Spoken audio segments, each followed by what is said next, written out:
Hey gang, it's Brian B, and in this video we're discussing something that I'm really passionate about, a new UCWDC event for mid-May 2019. And so for those of you guys who aren't coming to the meeting, I wanted you to have an opportunity to kind of hear from the horse's mouth as kind of a first discussion.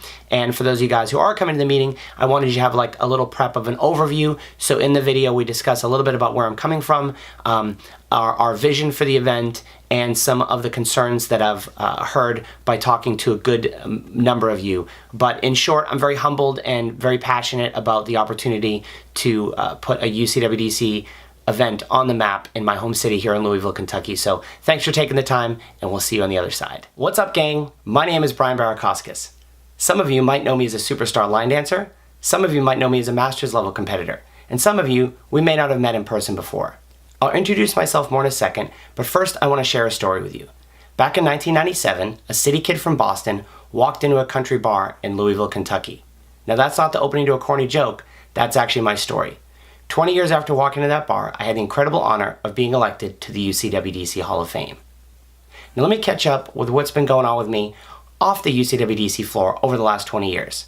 13 years ago, we launched a studio here in my city called Dance Louisville. 5 years ago, we launched a WSDC swing event called Derby City Swing that currently has an attendance of over 600 dancers each year. 3 years ago, we launched an online business called West Coast Swing Online, which is basically Netflix for West Coast swing dancers to help people who don't have instruction in their city learn to West Coast swing.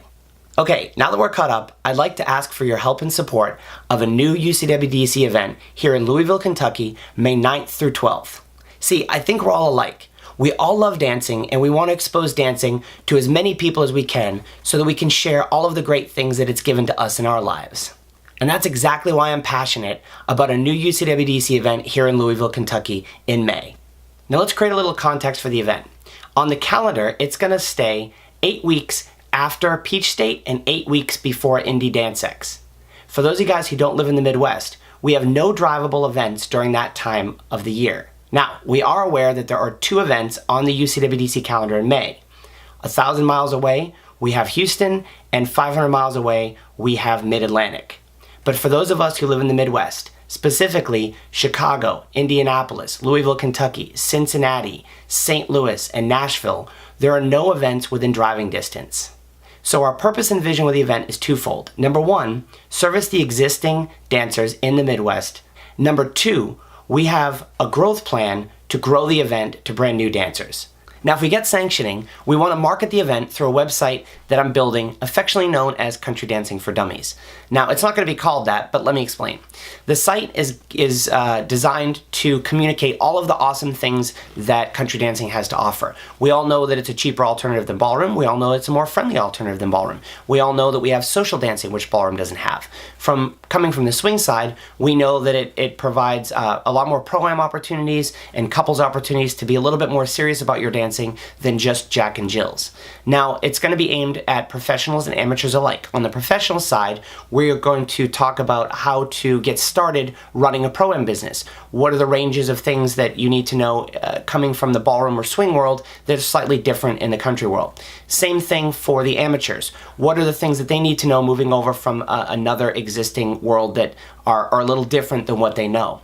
So we will have checklists and things that we can all share resources to make it easier on students to get involved in country dancing. Also, the goal of the site is to have a resource for where people can buy, where are the current places that people are buying costumes? Where are the best places to buy boots? What type of hats should you buy so you don't get the dorky looking ones, right? We all know what the cool ones are. So the goal of the site is to support all of those things. And I intend to use it to market to new dancers and amateurs and professionals for not only the NuLu Open, but country dancing in general. And hopefully it can be a living, breathing resource that will help all of us grow country dancing in our areas. Okay, so let's get to the nitty gritty.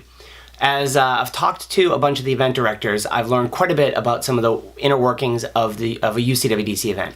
So to handle some concerns, one of the concerns that people had was about staff. So we've built, as you can see in the paperwork, we've built a staff largely off of people who do not attend the other events that are in May during our time period. So if for some reason someone ended up on the same weekend, we would be using a slightly different staff. Number two, hotel contracts are obviously very important to avoid the dreaded on hiatus. The hotel we're going to be at is directly across the street from the airport. It has a free shuttle, free parking, free Wi-Fi, a great rate. It's the same hotel we use for our swing event. We have a very, very good relationship with them, and we've worked very hard in finding a date that they can commit to us long term. So we have a very good relationship so we can create some stability around the event and not have the dreaded on hiatus. Okay, here's another random concern. People have always wondered if there are too many events. When I first started, we used to have an event in Louisville. We had another one in Cincinnati. We had another one in St. Louis. So if you look at the calendar, there used to be a lot more events. And so again, it's our goal to put an event back on the calendar so we can really grow from a grassroots level to connect people to other events on the calendar and eventually get them to travel around the country a little bit more. The other unique thing is with Worlds being in Nashville, it's a big advantage for us to be close. And I feel like with another event on the calendar, we can really promote country dancing to the Midwest from Chicago down to, just say south of Nashville in that region. So that's another big reason why I think that the NuLu Open would be a fantastic addition to the UCWDC calendar. Okay, a few more fun things about the NuLu Open. Much the same way as Country Dance Mardi Gras brings in the spirit of New Orleans into their event, we want to do the same with the NuLu Open. Our swing event, Derby City Swing, is Kentucky Derby themed. Louisville is a great city with bourbon, horse racing, and Louisville Slugger baseball bats, and we want to bring that culture to the NuLu Open. Thanks so much for taking the time to listen. I really look forward to the opportunity to represent country dancing through the NuLu Open here in the Midwest for the UCWDC and all of you guys who worked so hard to get us here. Thanks so much, gang. If you have any questions, please shoot me an email, Facebook, phone call, whatever you need. I would love to answer your questions and take your input as we move forward with the NuLu Open. Thanks again, gang, and we'll see you again on a dance floor soon.